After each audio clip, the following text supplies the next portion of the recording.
Attention de ne pas être comme Samson, fort à l'extérieur, mais faible dans les choix.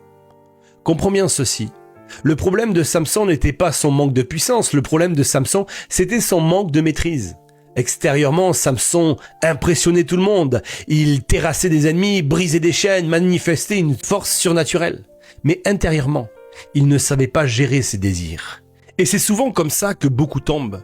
Pas par manque de dons, pas par manque d'appel, pas par manque de potentiel, mais par manque de caractère dans les décisions quotidiennes. Tu peux être fort spirituellement dans certains domaines, et pourtant faible dans tes choix personnels. Et comprends bien ceci, ce ne sont pas toujours les grands combats qui détruisent une destinée. Parfois, ce sont des petites décisions répétées, des compromis, des habitudes cachées, des fréquentations toxiques, des désirs jamais maîtrisés. Et Samson avait la force de vaincre des lions, mais pas la sagesse de fuir certaines relations. Et le plus dangereux, c'est que quelqu'un peut continuer à paraître puissant extérieurement, tout en étant fragile intérieurement. Parce que la force visible ne garantit pas toujours la solidité intérieure. Et aujourd'hui, beaucoup veulent la puissance de Samson, mais refusent la discipline qui protège une destinée.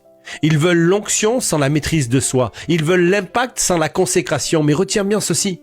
Ce n'est pas parce que Dieu t'utilise que tout va bien dans ton cœur. Samson était loin, mais il jouait avec ce qui l'a finalement détruit. Et peut-être que le vrai danger aujourd'hui, ce n'est pas le combat devant toi, c'est que tu continues à tolérer ce qu'il y a de mauvais en toi. Parce qu'au final, une destinée ne se détruit pas toujours brutalement, elle s'effondre souvent, choix après choix.